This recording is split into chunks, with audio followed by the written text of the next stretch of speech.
You've probably heard the rule that Super Saiyans are 50 times as strong as they are in base form. This always sounded wrong to me because a lot of times the multiplier feels like much less than 50x. So where does this rule come from? The number 50 first appears in one of the Daizenshuu guidebooks published in 1996 after the series had ended, and the manga never actually states this outright. Now to be clear, if you do the math for Goku's battle with Frieza, this number is totally reasonable. If Kaioken times 20 is less than or equal to Frieza at 50%, then Super Saiyan would need to be at a minimum a 40-fold increase to match Frieza at 100%. So 50-fold sounds about right. But my problem is not that Goku's Super Saiyan power level is 50 times higher in this particular battle. My problem is that there's no reason to believe this is a blanket rule that can be applied across the board for the rest of the series.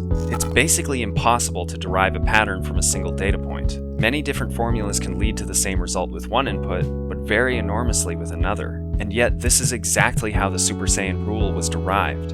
Once Frieza states his second form power level, every successive power level of every character and transformation, including Super Saiyan, is speculation by secondhand sources, so there's no way to gather more numerical data. For all we know, the formula is base power plus 147 million. In an interview from 2009, Akira Toriyama even said that although it was originally considered to be a 50-fold increase, while drawing it he felt like it was more like 10-fold. And that makes sense. Goku was doing reasonably well against Frieza in base form, all things considered. If you don't look at the actual numbers, 10x feels like the right amount from the visual storytelling alone. But it couldn't be 10x because his use of Kaioken had already doubled that. Toriyama wrote himself into a corner, so for this fight it had to be closer to 50 to make logical sense. It's a shame because I could imagine the fight working at less than 50x. Goku was only able to use Kaioken in small bursts, and doing so caused bodily harm. Having continuous, risk-free access to 20 or even 10x power would still be an enormous leg up over Kaioken. But let's say it was 50x during the Frieza fight. Why does it feel like that's not the case for the rest of the series? There's no one scene in particular that disproves the rule outright,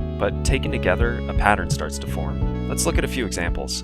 1. When Goku fights Yakon, Babidi measures their powers with a new unit called Kilis. Goku's Super Saiyan power clocks in at 3000 Kilis compared to Yakon's 800. That would mean Goku has a mere base power of 50 Kilis. Yet he pretty handily dominates Yakon with his eyes closed. These are not the actions of someone 13 times weaker than their opponent. Even accounting for a difference in fighting skill, we've never seen a combatant toy with an enemy that much stronger than them. And unlike with Trunks when he fought Cell, Yakon's speed is explicitly shown to not be an issue. 2. Gohan is scared of getting hit by rocks thrown by base Goten despite being a Super Saiyan. While Gohan had become much weaker since the Cell games and Goten was uniquely powerful for his age, it's plainly stated that Gohan is still ahead of Goten, meaning he'd be however much stronger he is than Goten, times 50. 3. There's good evidence that the base Saiyans have become stronger than Piccolo in the Buu Saga. The Saiyans expected to beat or at least be on par with Piccolo at the World Tournament in their base forms. Deborah seemingly confirms this later by saying the Saiyans have more energy than Piccolo without knowing they can turn into Super Saiyans. With the 50x rule, this seems absurd given how much weaker than Piccolo they were as Super Saiyans not too long prior. 4. Vegeta and Piccolo are about equal during the Frieza fight, yet they both perform about the same against the androids. While it's clear Super Saiyan Vegeta is the strongest by far, he doesn't feel 50 times stronger than Piccolo. For that ratio to be any smaller, Piccolo would need to have surpassed base Vegeta during the 3-year time skip. 5. In the manga flashback that the future Trunks TV special was adapted from, Trunks is already a Super Saiyan, and Gohan is sparring with him in base form, yet Trunks is somehow the one breaking a sweat. 6. Vegeta tries to hold off Kid Buu in Super Saiyan 2 and gets crushed, and then later fares only slightly worse in base form. 7. Vegeta trains in 150 times Earth's gravity as a Super Saiyan. Goku became accustomed to 100 Gs 10 years earlier in base form, and Vegeta had long since surpassed that version of Goku. A 50x improvement would make this weight trivial. Dragon Ball Super does this even more egregiously than the original series, and there are too many instances to list here. But they all essentially boil down to Goku running through each of his transformations as though they're only marginally stronger than the last. And hey, these examples are all theoretically possible with the 50x rule still in place. If you make some assumptions, it more or less fits. Assumptions like Kilis don't scale linearly, Gohan was rusty, Vegeta was bluffing, and Deborah was wrong. Piccolo's rate of growth increased by merging with Nail. Future Trunks was tired or just really weak.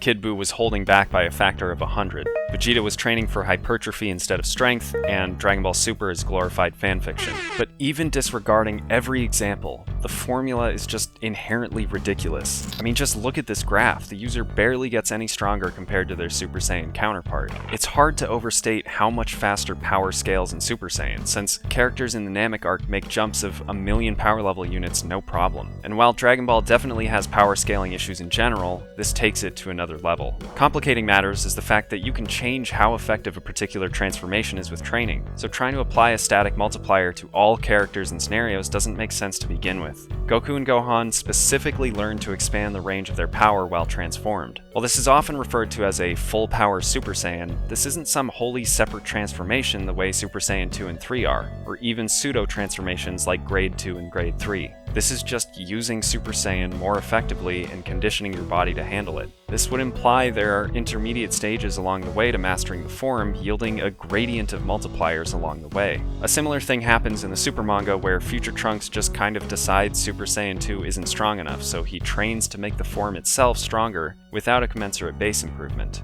Suffice it to say, in addition to base power, other factors can change how much of a multiplier it is. So if we're right and the form gets less effective over time, what might explain that? From here on out, I'm getting into pure fan speculation, but the most simple explanation is the real-world concept of diminishing returns, which just means something becomes less effective over time as more energy is put into it. For example, an untrained person doing 10 push-ups a day would see huge strength improvements, but to a bodybuilder with years of training, 10 push-ups isn't even a warm-up. Super Saiyan could easily be the same way, where at low base levels it gives you a massive boost, but as you get stronger, it has less and less of a multiplicative effect. It could even be that just being in Super Saiyan gradually conditions your body to be stronger in base form, thus decreasing the marginal benefit of transforming despite making you stronger overall. I don't know if there's a perfect formula to compute a Super Saiyan's power level, but at the end of the day, trying to put exact numbers on every page of the manga is silly. One of the themes of the series is that trying to measure or predict the power of a Saiyan is a foolhardy errand, and the outcome of a fight often depends on more than just power level. If you consider the Daizenshu canon, more power to you. Toriyama all but confirmed it in that interview, so I know I'm grasping at straws here. I personally like the idea that there could be diminishing returns because it ties in with the concept that your base form can theoretically be the strongest version of yourself, since it doesn't waste any energy on reaching or maintaining the transformed state. It's cool that Dragon Ball Super is starting to move towards this idea with Goku honing his base form, and I'm excited to see where it goes. That is, until they get bored and finally decide to make Super Saiyan 100 canon.